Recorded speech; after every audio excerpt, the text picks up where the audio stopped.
Hello, everyone, and welcome to the Mind, Body, and Soul series on the Success Insight podcast. The Mind, Body, and Soul series celebrates the journeys and stories of health and wellness professionals committed to helping their clients and patients realize their physical, emotional, and spiritual courage and well-being.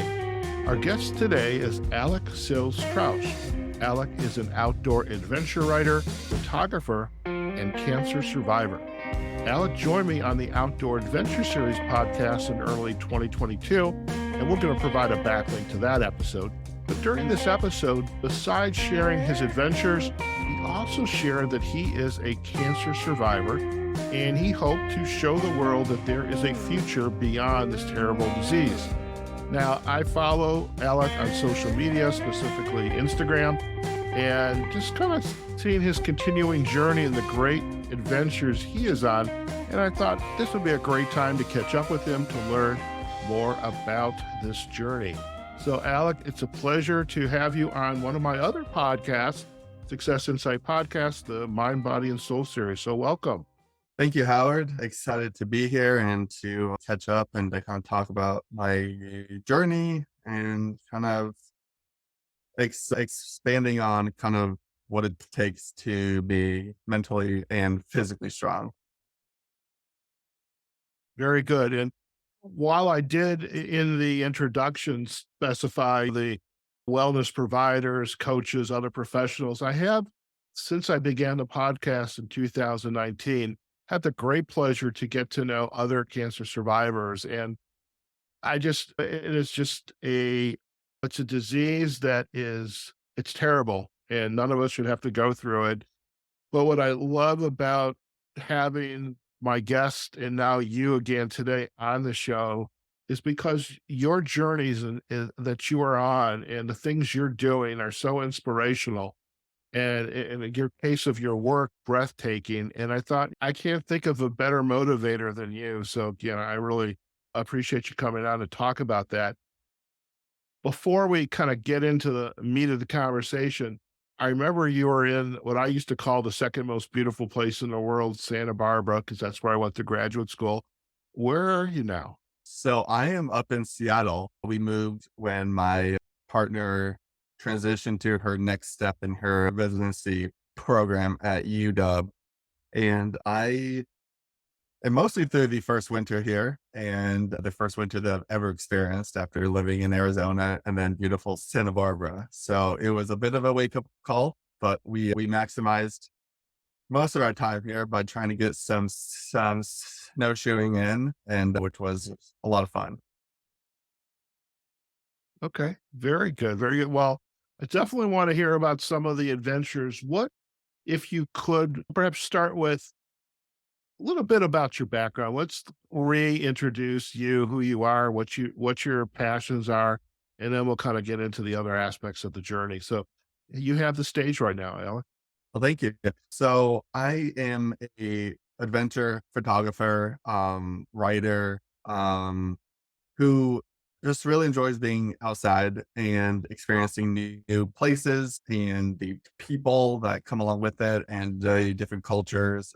Like I had pleasure of going to North Dakota last August with the tourism board, and like I'd never been to North Dakota before. I don't think many people go to North Dakota, not so much because there's nothing there. It's just like no one really talks about it. And it was really interesting to talk to some locals and just about what it's like to live so far away from like a major metro area and kind of the different like world views that they have.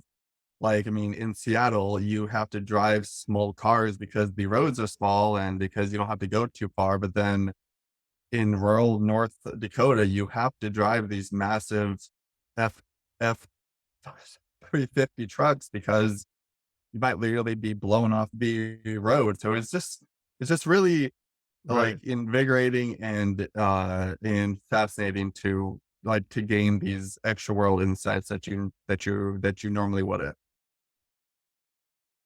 Okay. Okay.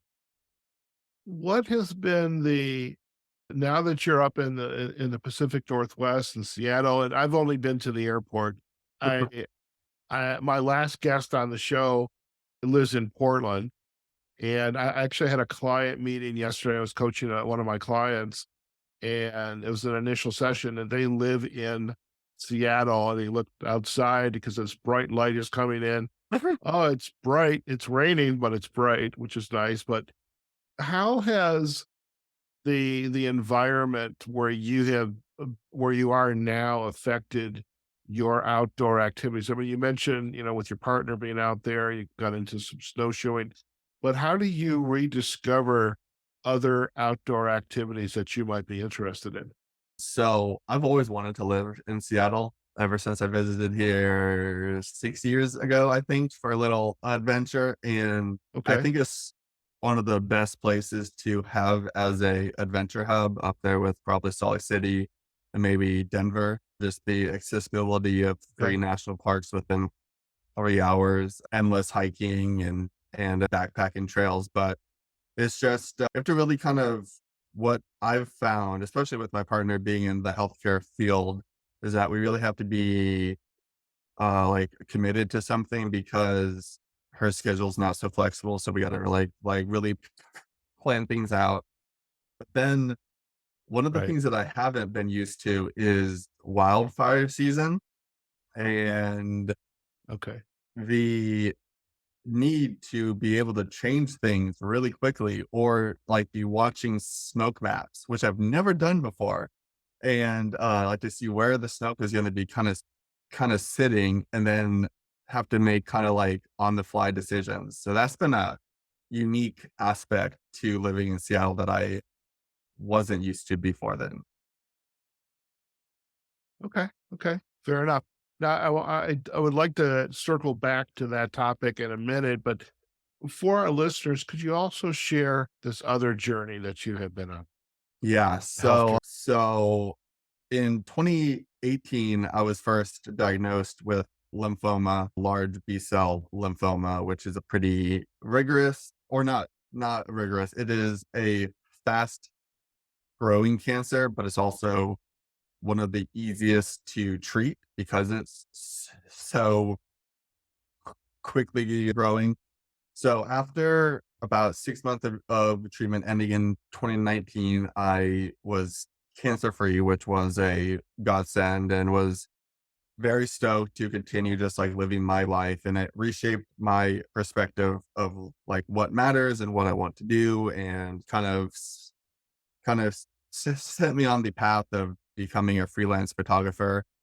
But then unbeknownst to me, when we were celebrating my 3-year cancerversary last year, that it had actually returned in my back.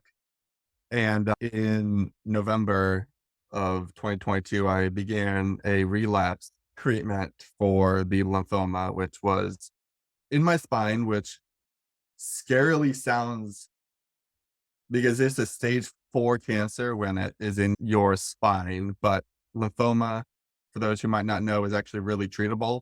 And it doesn't like matter what the stage is. It's just kind of like you can wipe it out whenever. But I also had to go Mhm. through a stem cell transplant, which meant that they harvested my Mhm. stem cells before in late January. I went into treatment and I got 6 straight days of high intensity chemo, which more or less wiped out my immune system and brought all my white blood cells and the neutrophils down to zero. So I had no immunity. And then they reshot me up with my own stem cells to reproduce and grow. And now I am like 71 days or 68 days out, I think, from my stem cell treatment. I'm doing phenomenally well. And I've started just hiking some, running some. I still get exhausted and like I'm super sore from different workouts, but I again have a second or now a third chance at life, and I'm gonna continue to try to maximize it the best I can. Fantastic. And I mean, you're just an unbelievable motivator, and just to see your mindset through this journey that you are on, and I just I literally cannot imagine what you're going through. And how do you feel like the practitioners that you had down in Southern California, the practitioners that you have up in Seattle, how encouraging are they to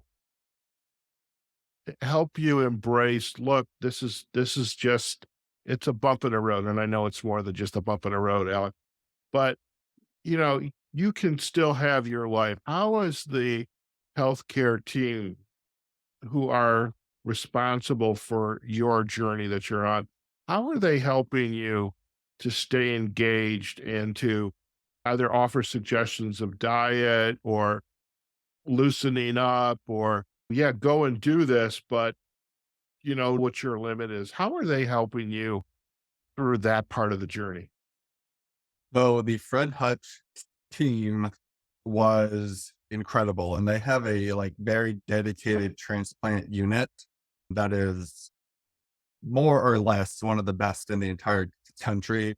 And like I had a dedicated nutritionist who I spoke to a few times because I'm immunosuppressed. I had to learn about a immunosuppressed diet, which is more or less what women who are pregnant have to abide by, like no sushi, like gotta make sure that the food's cooked right and just like washing veggies and all that. But they also just really encouraged me to get out and to do things that bring me as the patient joy. And like while my joy is a bit more grueling than other people's, like they still wanted me to get out, walk, exercise. Exercise is huge as a cancer patient and in recovery because it gets the body going. It just activates muscles. It I mean, there are incredible amounts of like the benefits to exercise that many of your listeners know, but just being able to just kind of break up the minutia of being inside is huge. Like even when I was in the hospital for 21 days, which was really terrible, just like walking around the unit was just a nice way to stretch your legs even when I was kind of feeling crappy. But like I I think for the question of like how they responded, it's very like I was one of the youngest people in there at 30. And it's like they also kind of have to know the limits of their patients. Because like an older like lady or gentleman is not gonna have the energy that I do, even if we are going through the same treatment. So just kind of have to be mindful, but also like know to push people because like I didn't really want to get up and walk on day like after having chemo, but it was really necessary to do so.